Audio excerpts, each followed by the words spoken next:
Ayaw talagang ipasira ni Floyd Money Mayweather ang kanyang perpektong kartadang 50-0 with 27 knockouts. Matatandaan na ang unang lumabas na mga ulat ay hindi exhibition match kundi totohanang laban ang ikalawang bakbakan ni Pacquiao at Mayweather. Subalit sa bagong panayam ngayon kay Floyd, sinabi nito na ang kanilang laban sa September 19 ay exhibition bout lamang, hindi professional fight.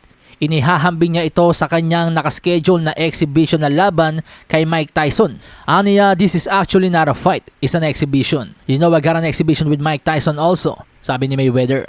Matatandaan nitong Pebrero inanunsyo ang rematch bilang isang professional bout na magiging unang boxing event sa The Sphere at ipapalabas sa Netflix. Si Pacquiao noon pa man ay tumanggi na sa exhibition offer ni Mayweather dahil gusto niya ang real fight na may official stakes at posibilidad na masira ang perpektong kartada ng American superstar. I want a real fight, sabi ni Pacquiao noon. Pero dahil sa bagong pahayag ngayon ni Mayweather, tsak na malilito ang mga boxing fans kung ano ba talaga ang kanilang paniniwalaan. Exhibition match ba talaga o totohanang laban? Well, as of right now, we don't know exactly where the fight is going to be at.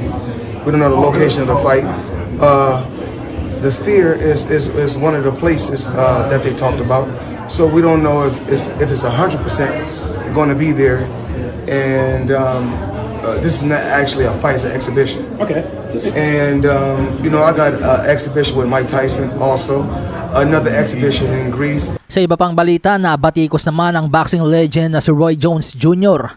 nang kumalat ang mga video clips kung saan pinagagalitan niya ang kanyang boksingero na si Kevin Newman II. Sa isang 18-second viral clip mula sa laban ni Elijah Garcia at Kevin Newman II, ipinakita ni Roy Jones Jr. ang kanyang klasikong top love bilang coach. Ni real talk ni Roy Jones ang kanyang bata. Sinabihan niya ito na kung natatakot lumaban, mag-quit na lang sa boxing. Galit na galit si Roy Jones habang pinapagalitan si Newman. Pinipilit nitong buhayin ang fighting spirit ng kanyang alaga.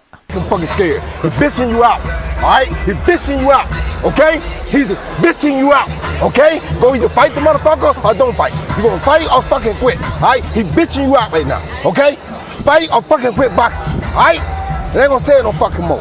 Dahil sa ginawa ni Roy Jones, nasabihan tuloy siya ng hindi magagandang komento sa social media. Tinawag siyang isang terribleng coach.